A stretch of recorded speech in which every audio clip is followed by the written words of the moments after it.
본문 말씀으로 승리를 시작하라 라는 제목으로 하나님 말씀을 전하겠습니다. 성경 속의 출애굽기는 우리들에게 던지는 큰 의미, 많은 의미가 있는 성경입니다. 그래서 구약에 있어서 가장 중요한 성경을 말해보라 그러면 저는 창세기와 출애굽기를 들 것 같습니다. 이 땅을 만드신 하나님, 그리고 이 애굽에 종됐던 이스라엘 백성들을 구원하신 하나님, 이 하나님이 지금 우리에게도 마찬가지입니다. 하나님은 지금 우리에게 창조적인 일을 행하시고 세우는 일을 계획하고 있습니다. 그리고 여전히 마귀에게 종되었던 우리를 영적인 출애굽을 통해서 구원하기를 원하시고 우리에게 해방을 주시기를 원하는 거죠. 그래서 출애굽 사건은 이스라엘의 역사로 보자면 애굽에 종되었던 이스라엘 백성들이 애굽에서 나와서 해방을 맞는 사건이라면, 지금 우리에게 주시는 어떤 영적인 사건, 우리에게 주시는 신앙적인 의미로 해석하자면, 지금 많은 사람들이 마귀에게 종되어 있다가 마귀에게 노예로 살다가 지옥 갈 텐데, 예수님께서 예수님 믿음으로 우리를 출애굽시켜서 마귀에게 자유케 하셔서 우리를 젖과 꿀이 흐르는 가나안 땅으로 데려가는 것, 이것이 바로 출애굽기의 영적인 의미라고 할 수 있습니다. 우리가 또 기억해야 될 것은 출애굽기의 핵심은 출애굽이 아닙니다. 애굽에서 나오는 것이 핵심과 목적이 아니라 하나님의 목적은 애굽에서 끌어내서 젖과 꿀이 흐르는 축복과 번영과 기쁨이 가득한 가나안 땅으로 이끌어가는 것입니다. 마찬가지입니다. 우리가 예수님 믿는 것도 중요하고 가장 첫발이지만 주님의 목적은 예수님 믿고 끝나는 것이 아니라 예수님 믿은 우리들이 주님 주시는 진정한 축복과 기쁨 안으로 들어가서 하나님의 영광을 해서 살 수 있도록 만드는 것, 그것이 바로 하나님의 목적인 것입니다. 그런데 출애굽 이후에 가나안 땅에 들어가기 위해서는 광야라는 과정이 있는 거죠. 광야라는 것은 외로운 것이고 의지할 것 없는 것이고 또 먹을 것 없는 것이고, 말 그대로 광야 속에서는 고난과 고통과 두려움과 문제가 가득한 것이 광야예요. 하나님께서 이스라엘 백성들을 출애굽시킨 다음에 가나안 땅으로 가는 여정에 광야를 두었던 것은 의미가 있는 거죠. 사실은 이 광야길은 늦어도 빠르면 한 2주, 늦어도 한 달이면 갈 수 있는 길이었습니다. 그런데 이스라엘 백성들은 40년 동안 광야길을 헤매고 있었거든요. 우리도 마찬가지입니다. 주님의 은혜 딱 받고요, 말씀을 그대로 받아들이고 말씀대로 가다 보면, 말씀대로만 순종하면 가나안 땅, 주님께서 예비하신 축복의 땅에 쉽게 편하게 또 빠른 시일 내에 들어갈 수 있지만, 여전히 우리가 광야를 헤매는 것은 이 광야를 통해서 우리가 훈련돼야 될 것이 있는 거예요. 첫째는 우리가 잘 아는 것처럼 철저히 하나님만 의지하는 거죠. 이전에 우리의 삶은 내 노력과 나의 실력과 내가 가진 어떤 백그라운드를 의지하는 삶이었잖아요. 그래서 내가 이것만 가지면 잘 될 수 있다. 내가 물질만 가지면, 내가 좋은 대학을 가기만 하면, 또 내가 어떤 사업에 성공하기만 하면 나는 잘 될 수 있다라고 생각했던 우리의 과거가 있다고요. 그 물을 빼는 과정입니다. 그거 아니다. 우리가 알지만 그럼에도 불구하고 불쑥불쑥 넣을 때 하나님은 계속해서 그런 물을 뺀단 말입니다. 그거 아니라고. 그런 과정이에요. 그래서 오직 하나님이 복의 근원이구나. 모든 문제의 답은 오직 하나님께만 있구나. 모든 복은 하나님께 있구나. 그러면서 하나님의 말씀에 순종하는 법을 배우는 게 광야 기간이라고요. 그래서 빨리 순종하는 사람은 빨리 축복의 땅 가나안 땅에 들어가는 것이고, 그것이 힘들어서 방황하고 또 고민하고 나의 자아가 살아서 또 말씀과 부딪히면서 방황하는 사람들은 40년, 50년을 광야길을 걸으면서 똑같이 예수님 믿지만 아픔과 고통 가운데 살아가게 되는 것입니다. 우리도 예수님 믿었다고 한순간에 모든 문제가 해결되지 않죠. 우린 단지 예수님 믿고 영적인 출애굽을 했을 뿐입니다. 지금 우린 영적인 출애굽을 해서 광야 같은 세상에 들어온 거예요. 문제도 있고 아픔도 있고 또 우리 안에 갈등도 있습니다. 그때 여러분 철저하게 하나님 딱 의지하고 하나님 신뢰하고 순종하면 주님께서 예비하신 진정한 평안과 기쁨과 행복을 얻게 될 것입니다. 주님께서는 우리 눈에 눈물을 닦아주시고 모든 상처와 슬픔으로부터 우리를 자유케 하시면서 정말 예수님 한 분 안에 정말 만족이 있구나, 예수님 한 분 안에 내가 원하는 모든 것이 있구나라는 것을 깨닫고 예수님을 얻으려고 몸부림치는 그런 인생이 될 줄 믿습니다. 성경에 보면 천국을 비유하면서 천국은 마치 밭에 감추인 보화와 같다고 그랬습니다. 그래서 그 보화를 얻기 위해서 밭 갈던 사람이 집으로 들어가서 자기의 전 재산을 팔아서 밭을 산다고 말했다고요. 이것이 마찬가지입니다. 이게 똑같은 영적인 의미거든요. 예수님 안에 있는 평안과 기쁨과 행복이 너무 크기 때문에 이것을 본 사람들은 내가 나의 세상으로 돌아가서 내 모든 것을 다 포기하고서라도 예수님을 얻으려고 하는 거예요. 밭에 감추인 보배는 바로 예수님이고, 그 예수님을 얻기 위해서 우리는 내가 가진 모든 것을 충분히 내려놓을 만큼 예수님은 보다 가치 있고 보다 우리에게 복을 주시는 분이며 우리 삶의 진정한 주인이라는 것 우리가 꼭 잊지 않고 신앙생활할 수 있기를 주의 이름으로 축복합니다. 겨울이 됐잖아요. 겨울이 되면 날씨가 기온이 떨어지고 추워지고 일찍 어두워집니다. 그래서 사람들은 다 이렇게 움츠려들죠. 움츠려들다가 또 때로는 괜히 그 마음에 탁 슬픔이나 어둠이 찾아올 때가 있어요. 열심히 살다가도 그냥 어두컴컴한 밤이 되고 또 어두컴컴한 밤을 걷거나 또 어떤 생각이 빠지게 되면 어둠이 우리 마음속에 쫙 깔리면서 인생이 공허해질 때가 있습니다. 내가 뭐 때문에 이렇게 열심히 살고 있지? 내가 뭐 때문에 이렇게 불안하지? 무엇을 향해서 내가 이렇게 아침 일찍 일어나서 늦은 밤까지 수고하면서 살아가지? 그러면서 인생의 공허가 찾아오고 울적해지고 인생이 무의미하게 느껴질 때가 있습니다. 이게 예수님 믿지 없는 사람, 예수님 없는 모든 인생은 다 이렇습니다.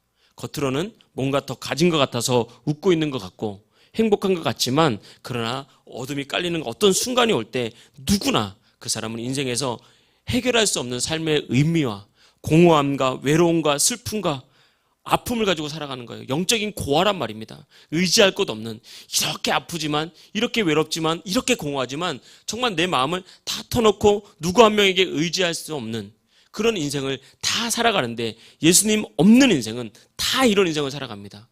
때가 되면 지금 나는 아니에요 라고 많은 사람들이 말할지 몰라도 때가 되면 반드시 이런 때를 만나게 되어 있어요. 그래서 그 문제를 해결하지 못해서 정말 힘들어하고 세상 방법으로 해결하려고 하지만 해결되지 않는 그런 어려움들을 다 갖고 있습니다.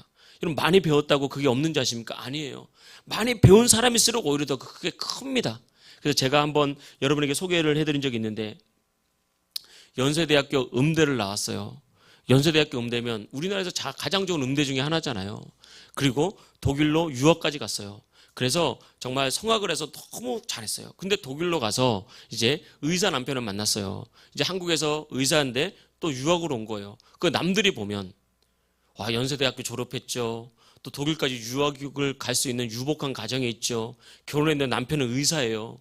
그러면 세상 눈으로 보기에는 뭐가 부족하겠습니까? 부족한 게 전혀 없죠. 그러면서 이제 한국에서 다시 이제 유학생활 다 마치고 이제 남편은 한국에 들어와서 병원을 차리고 또 아내는 이제 교수 자리를 이렇게 찾아보면서 이제 강사로 다니고 이러면서 또 이제 개인 콘서트 뭐라 그러죠? 이제 독창회 같은 거 열고 이런 삶을 살았어요. 그 남들은 정말 결혼 잘했다.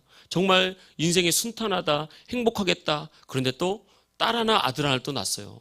그러니까 사람들이 다 부러워하는 거예요. 그런데 어느 날 이 젊은 여성분한테 문제가 찾아왔어요. 그렇게 유학도 갔다 오고 남들은 부럽다 그러고 유복하다 그러고 문제없다 그러고 행복하다 그러는데 마음이 어느 날부터 공허해지기 시작하는 거예요. 그걸 해결하지 못해가지고요. 이 30대 중반에 이 젊은 여성분이 밤이 되면 혼자 집 밖을 나와가지고 하염없이 걷는 거예요. 1시간도 걷고 2시간도 걷고 그 공허한 마음을 달랠 길이 없어가지고 또 걷고 내일 또 걷고 모레 또 걷고 그러다가 자기가 교회를 이렇게 다니다 보면 교회에 십자가도 보이고 뭐 이런 게 있잖아요. 어렸을 때 교회 다녔던 게 생각이 난 거예요. 어려서 교회 거의 다 한두 안 가본 사람이 어디 있습니까?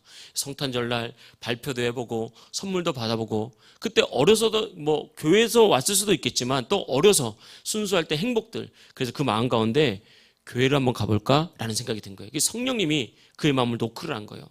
그래가지고 교회 한번 가봐야 되겠다라고 해서 교회에 딱 왔는데 교회에 오자마자 교회에 딱 한켠 앉았는데 성령님께서 그 마음 가운데 위로를 주시는데 눈물이 막 한없이 계속 흐르고 또 흐르는데 정말 내가 세상으로는 모든 것 가진 것 같지만 가장 중요한 것은 없는 빈 인생을 살았구나라는 것을 깨달아지면서 정말 예수님을 다시 한번 뜨겁게 만나는 그런 신앙생활을 하면서 정말 자신이 그렇게 몇 년 동안을 걷고 또 걷고 밤이 되면 걷고 또 걷고 이런 것들을 정리를 하고 정말 예수님 때문에 내가 지금 너무 행복합니다. 그래서 교회에서 찬양을 하고 또 주일을 하고 또 자녀들과 함께 교회 봉사를 하고 그런 신앙생활을 하면서 행복을 경험하게 된 거죠. 우리는 생각을 합니다. 이것만 문제가 해결되면 괜찮겠지. 이 목표만 이루면 되겠지. 그래, 인생이란 건 그렇지 않아요. 예수님이 없는 인생은 때가 되면 다 그런 아픔과 문제를 만나게 됩니다. 그러나 예수님이 있는 인생은 지금은 공허하고 힘들고 부족할지 몰라도 때가 되면 하나님께서 복을 주시고 때가 되면 그 문제를 해결해 주시고 때가 되면 하나님께서 우리에게를 진짜 인도해 주시면서 나는 혼자가 아니구나. 나는 고아가 아니구나. 주님이 나와 함께 하는구나. 라는 것을 경험하게 되는 것입니다. 이것이 바로 출애굽한 뒤에 예수 믿은 뒤에 축복의 땅 가나안 땅으로 들어간 인생의 모습이라는 것이죠. 그래서 오늘 본문 말씀으로 승리를 시작하라라는 말씀을 증거할 때 우리가 승리역에서는 처음부터 승리하는 것이 아니라는 거죠. 오늘은 모세가 하나님 말씀 듣고요. 이제 아론과 함께 출애굽의 역사를 만들기 위해서 가장 먼저 한 일이 무엇입니까? 그것은 바로를 찾아간 일이에요. 1절 보겠습니다. 5장 1절. 그 후에 모세와 아론이 바로에게 가서 먼저 바로에게 갔다는 거예요. 다시 말하면 문제를 향해서 아픔을 향해서 그것을 피하지 않고 문제를 향해서 갔다는 거죠. 우리가 승리를 하기 위해서 첫 번째 우리가 기억해야 될 것은 뭐냐면 문제를 향해서 가라는 거예요. 승리를 시작하기 위해서 일단은 믿음의 발걸음을 내디디는 것이 첫 번째라는 것입니다. 오늘 성경 본문에 보면 모세는 준비가 아직 덜 됐어요. 우리가 살펴봤지만 부족함이 많았어요. 그러나 그냥 하나님 말씀 믿고 바로에게 갈 때부터 승리가 시작하는 것입니다. 가지 않는다면 승리할 수가 없는 거죠.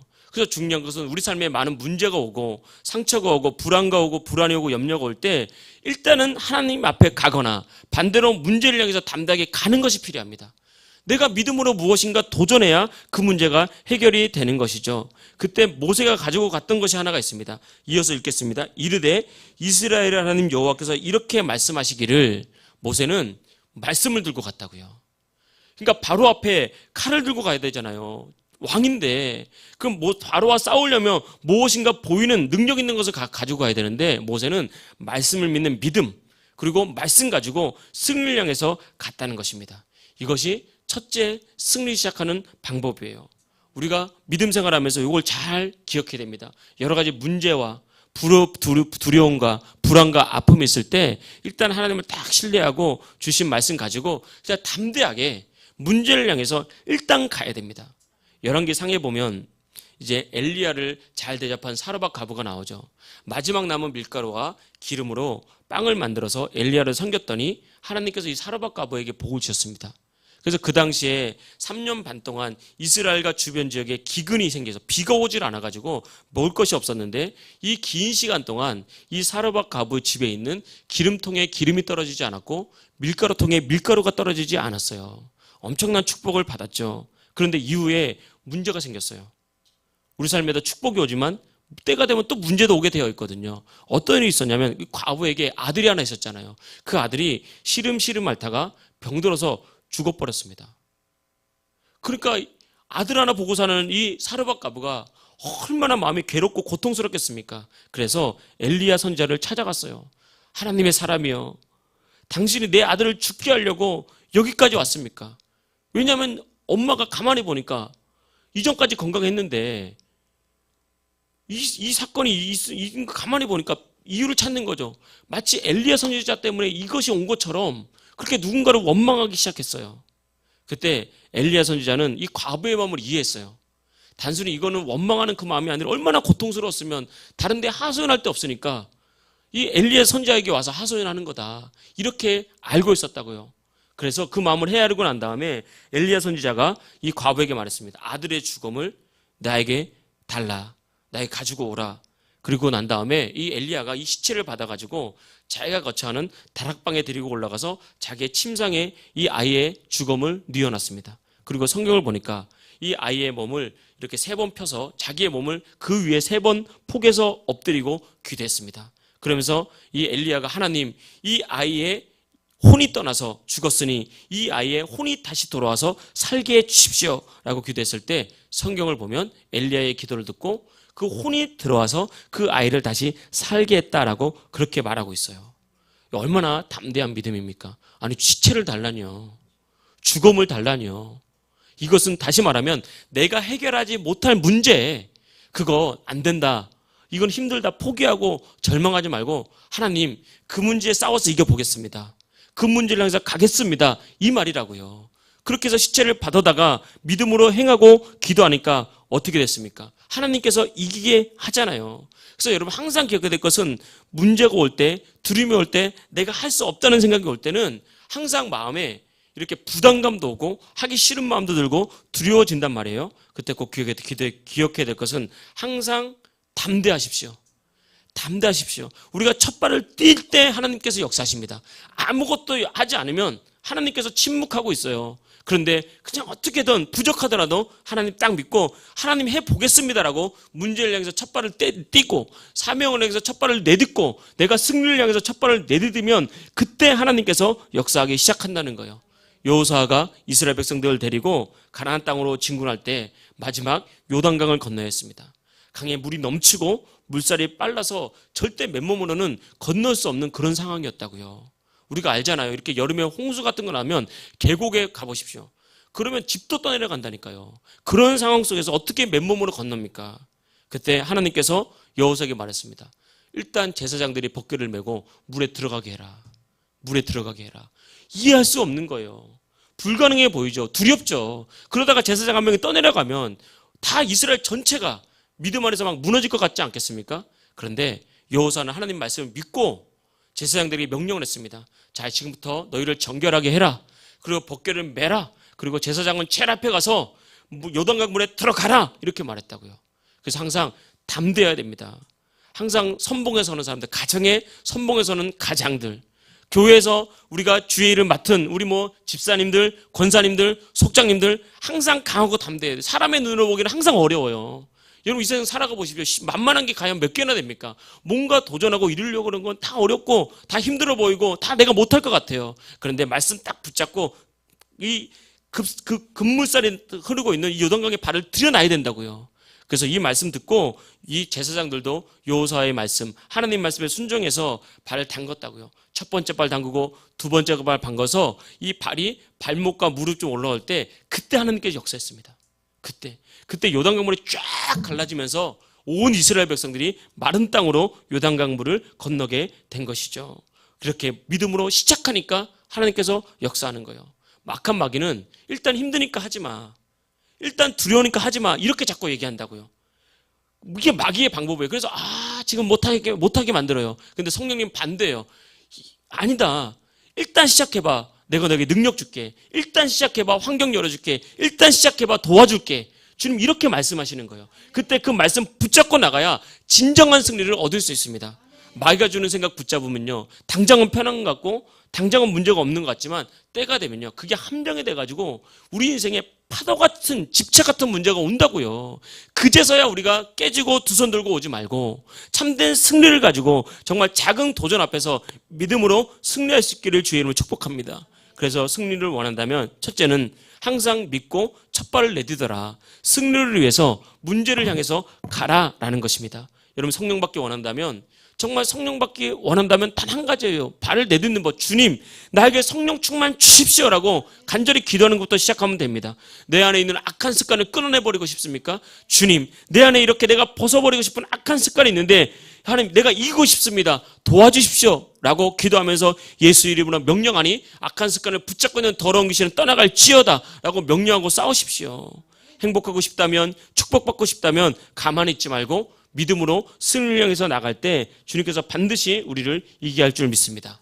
우리가 12월 25일 날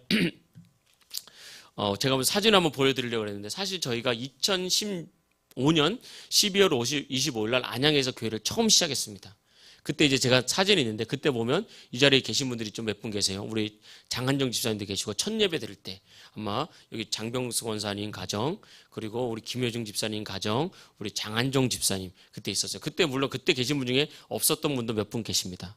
그때 우리가 시작을 했다고. 12월 25일 날. 그래서 사실은 12월 25일은 성탄절이기도 하면서 또 우리가 교회가 안양에서 시작한, 어찌 보면 이전에 왔지만 사실은 실상은 재창립한 주일이기도 하고요. 그래서 앞으로 이제 12월 25일을 교회 창립주일로 앞으로 계속해서 좀 지키려고 합니다. 그러면서 이제는 이때 우리가 새가족 초청예배도 같이 해야 되겠다. 11월 달에 하다 보니까 여러 가지 일정이 많은데 성탄절에는 아이들 마음도 열리고 어른들도 과거에 성탄절에 교회 온 경험도 있고 그래서 성탄절에 우리가 축하도 하고 선물도 주고 발표도 하고 그러면서 우리가 새가족 초청도 해야 되겠다라고 계획을 세워서 우리가 다들 준비를 하고 있을 텐데 여러분 내 옆에 빈자리 내가 꼭 책임진다는 믿음으로 도전해 보십시오.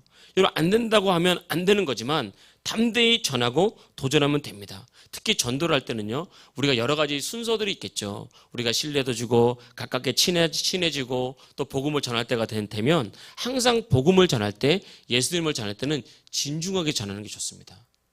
그냥 뭐 약간 이렇게 유머를 섞어서 하는 것보다 그건 친해질 때 많이 하고요. 예수님을 전할 때는 진중하게 확신을 줘야 돼요. 확신을. 그러니까 이게 잠깐 농담식으로 하면요 확신을 못 줘요.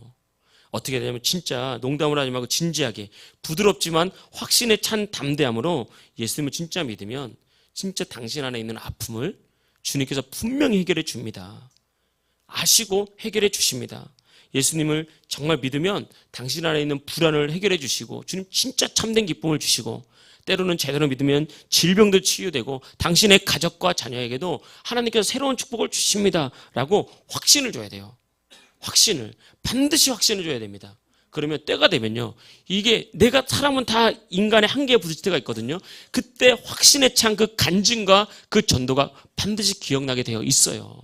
그분도 제가 앞서 말씀드렸던 30대 중반의 젊은 그 여 집사님도 과거에 다녔던 예수님이 떠오른 거 아닙니까? 성령님은 항상 그때 들었던 복음을 떠오르게 하시는 분이거든요. 그리고 진짜 내가 지금 당장 어렵고 힘들다면 지푸라기를 하나 잡고 싶다면 거기 가고 싶다 이 말입니다. 지금 나도 모르지만 겉으로는 다 웃고 있는 것 같지만 여러분 우리 세상 사람 보십시오. 그 웃음 한번 벗겨내 보십시오. 그러면 다 불안이 있고요. 아픔이 있고 상처가 있어요. 아마 이 자리에 계신 뭐 우리 집사님들, 권사님들 뭐 예전 어른 말처럼 내가 살아온 거 쓰면은 책 몇 권 씁니다라고 하잖아요. 다 그 책이 몇 권 쓸 때까지 얼마나 많은 아픔과 불안과 두려움과 눈물이 있는지 아십니까? 그때 우리가 예수님에 대한 확신을 전해줍니다. 나도 그랬는데, 나도 진짜 외로웠는데, 나도 남편하고 이혼하려고 그랬는데 예수님 믿고 우리 남편이 이렇게 바뀌더라. 예수님 믿고 하나님께서 우리 가정을 이렇게 세우시고 자녀에게 복 주시더라. 진짜 예수님은 정말 진짜인 것 같다. 한번 가보자. 가봅시다. 예수님 믿어봅시다. 정말 당신의 인생도 새로워질 것입니다. 그러니까 복음은 이렇게 단순하지만 확신 있게 전하십시오. 너무 길지 않게. 그때 하나님께서 반드시 그 심령을 붙들고요. 그 심령을 뒤집을 때가 있다고요. 그때 하나님께서 역사할 줄 믿습니다. 두 번째 우리가 승리를 시작하기 위해서는 말씀을 선포하라는 것입니다. 히브리서 4장에 보면 하나님의 말씀이 어떤 것인지에 대해서 설명하고 있는데 우리가 잘 아는 것처럼 하나님의 말씀은 살았고 운동력이 있어서 좌우의 날선 어떤 검보다도 예리하다라고 말했습니다. 그러니까 하나님의 말씀은 이런 거예요. 우리가 신앙생활하다 보면 하나님의 말씀은 단지 은혜의 통로라든지 은혜 받는 수단 정도, 말씀을 읽고 깨닫는 정도로만 생각하지만 성경은 그렇게 보고 있지 않습니다. 성경은 하나님의 말씀은 진짜 살아서 역사하는 하나님의 능력이다라고 말하고 있어요. 심지어 요한복음 보면 이 말씀이 육신을 입고 오신 분이 누구다? 예수님이다. 이게 말씀은 진짜라는 거예요. 단순한 위로나 깨달음이나 통찰력이 아니라는 것입니다. 그 이상의 것입니다. 그래서 하나님 말씀은 분명히 살아서 역사한다. 여기서 역사한다는 것은 그러니까 히스토리, 역사를 말하는 것이 아니라 일한다는 거예요. 그러니까 일에서 기적을 만들어낸다는 그런 말입니다. 그래서 여러분 우리 삶에 문제가 있을 때 문제 항상 오잖아요. 말씀이 있으면요. 그 말씀이 그 문제를 해결하는 길이 되는 거예요. 그래서 우리가 만약에 내가 직장에 문제가 생겨서 직장을 그만두게 됐어요. 그럼 얼마나 불안합니까? 당장 다음 달부터 우리 가족 뭐 어떻게 살아야 되죠? 그때 우리 안에 하나님께서 말씀을 주신다는 거예요. 하나님이 갑자기 직장을 딱 떨어뜨려서 주는 게 아니라 말씀을 주시면 그 말씀 팍 붙잡고요. 기도하고 말씀대로 행하면 직장이 생기기 시작합니다. 반드시 생깁니다. 건강이 필요합니까? 하나님은 어느 날 갑자기 성령의 불 떨어뜨려서 건강을 주시기도 해요. 그럴 때도 있어요. 하나님은 전능하신 분이니까. 그런데 대부분 하나님이 역사하는 방법은 그 사람에게 말씀을 줘요. 내가 너를 고쳤다는 말씀을 준다고요. 근데 그 말씀을 받았는데도 여전히 아프거든요. 그럼 어떻게 돼요? 그럼 말씀을 붙잡고 말씀을 취하고 말씀을 선포하고 또 말씀대로 우리가 명령하고 계속해서 말씀을 붙잡으면 그 말씀 안에 건강이 있는 거예요.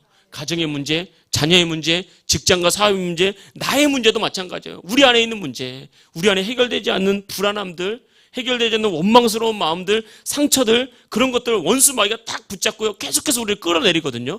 왜냐하면 마귀는 우리의 인생을 도둑질하고 죽이고 멸망시키는 것밖에 안 합니다. 모든 것은 다 마귀에게로부터 온 거예요. 그렇기 때문에 그런 거 올 때도 우리가 이렇게 예배드리는 자리에서 때로 내가 말씀을 읽고 묵상할 때 성령님은 우리에게 말씀을 딱 주시는 거예요. 그 말씀 딱 붙잡고요. 말씀대로 한번 밀고 나가십시오. 그럼 반드시 주님 역사하십니다. 그래서 모세도 바로아를 갈 때 말씀을 가지고 갔잖아요. 제가 구약 성경에 엘리야 선지자가 사르밧 과부의 아들을 살린 그 사건을 말씀해 드렸는데 그 살린 다음에 이 과부의 고백이 이렇게 고백합니다. 엘리야를 향해서 하나님께서 당신의 입에 있는 여호와의 말씀이 진실한 줄 아노라. 당신의 입에 있는 여호와의 말씀. 그러니까 여호와의 말씀은 어디에 있어야 된다고요? 입에 있어야 돼요. 입에. 그 입에 있는 말씀을 말로 선포하고 명령하고 고백해야 됩니다. 이것이 바로 말씀을 사용하는 방법이에요.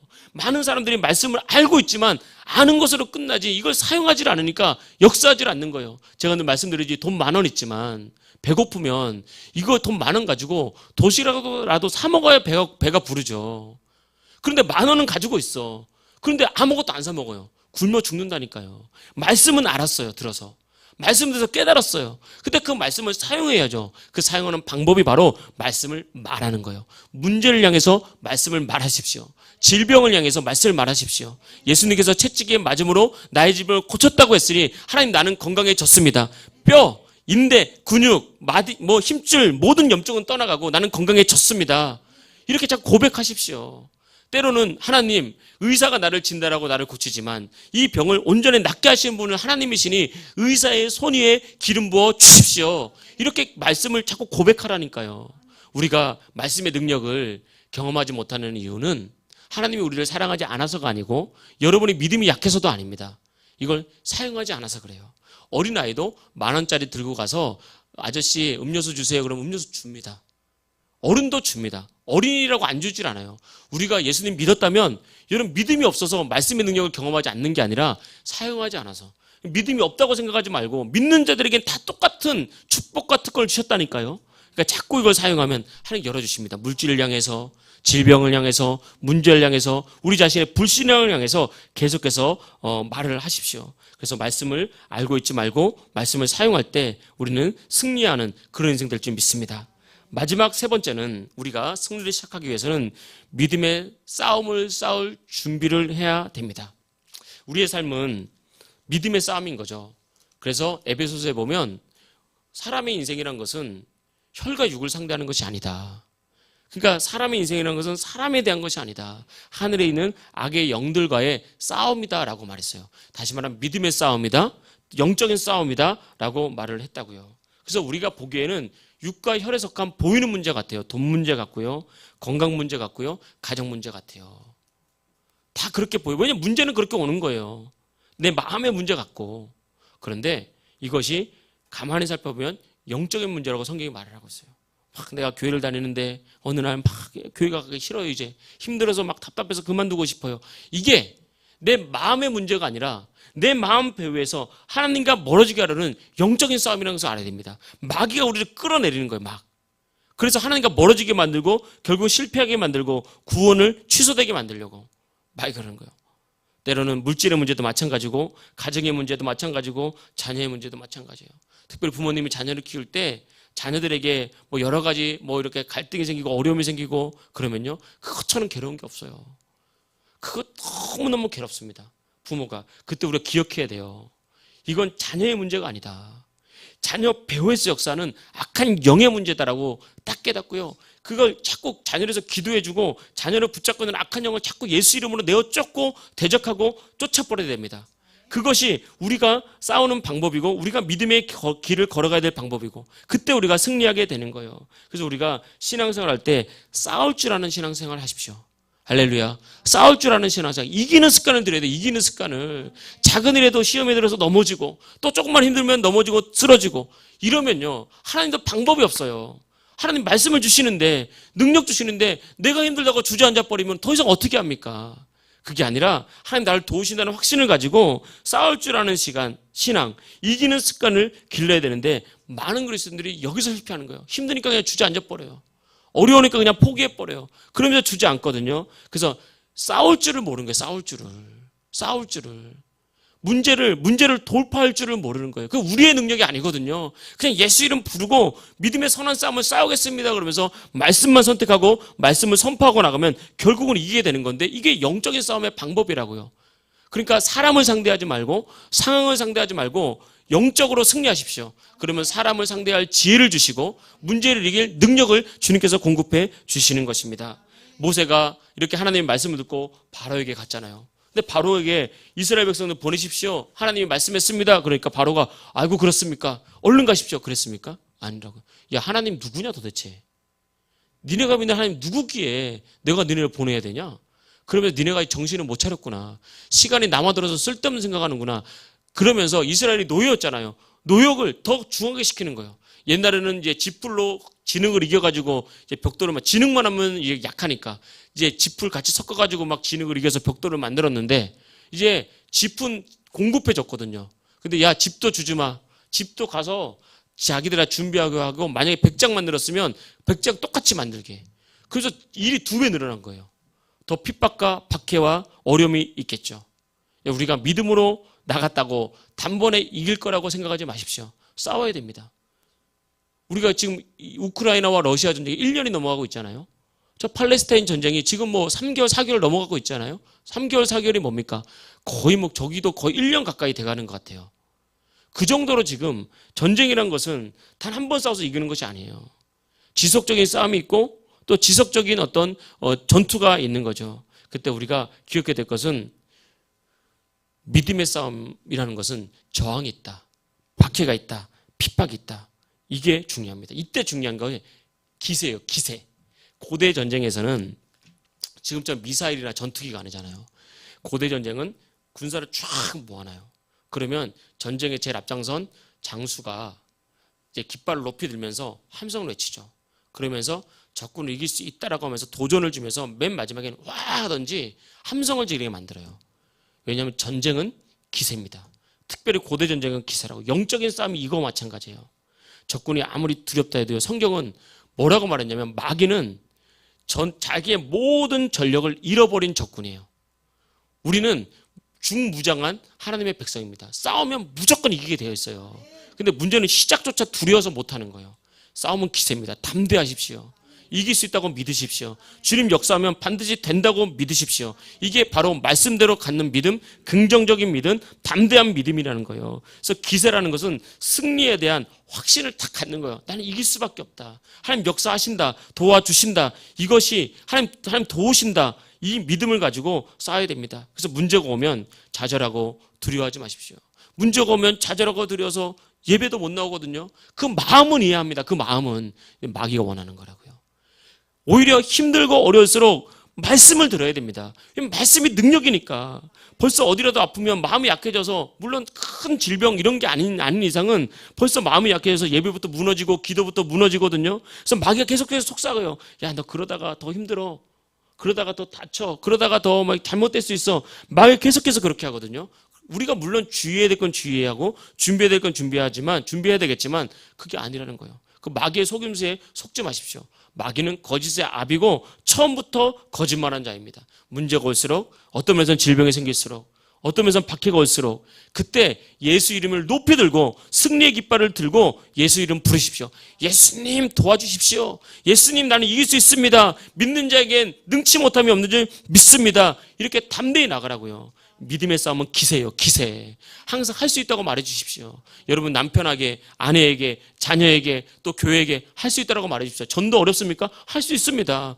전도 많이 하는 사람 우리하고 똑같은 사람이에요. 다 사람 전도하려면 마음에 이렇게 꺼리낌도 있고 두려움도 있고 뭘 말해야 될지 모르겠고 다 똑같아요. 사람들은 다 백지장 하나 차이거든요. 그러나 전도는요, 믿음 가지고 진실하게 나가면 다 구원할 수 있습니다. 그 사람 구원 못하면 다른 사람 보내줍니다. 여러분 담대하십시오. 여러분 삶에서도 어떤 문제와 어려움을 만날 때 담대하십시오. 전쟁에서 지면 다 뺏겨요. 남자가 전쟁에 나가서 우리나라가 지잖아요. 그럼 우리 아내들 다 포로로 가서 수치스러운 당합니다. 우리나라 그 겪었잖아요. 일제시대 때 얼마나 수치를 많이 겪었습니까? 자식들 다 노예로 팔려가고요. 그런 수치를 당하고 그런 고통을 당하고 비참하게 됩니다. 전쟁은 절대 실패하면 안 되는 거예요. 영적 전쟁도 보이지 않는다고 대충 생각하면 안 됩니다. 결국은 그런 수치와 비참한 그런 일들을 원수마귀가 만들어내는 겁니다. 그래서 우리 하나님께 나갈 때 전쟁은 기세니까 하나님, 내가 힘들수록 기도하겠습니다. 내가 한번 싸워보겠습니다. 그리고 작은 승리를 계속해서 얻겠습니다. 승리가 습관이 되도록 하겠습니다. 그러면서 두려울수록 예배하고 힘들수록 기도하고 핍박이 있어도 예수님 전하면서 승리의 주님을 경험하고 여러분 인생의 진정한 승리를 경험할 수 있기를 주의 이름으로 축복합니다. 할렐루야.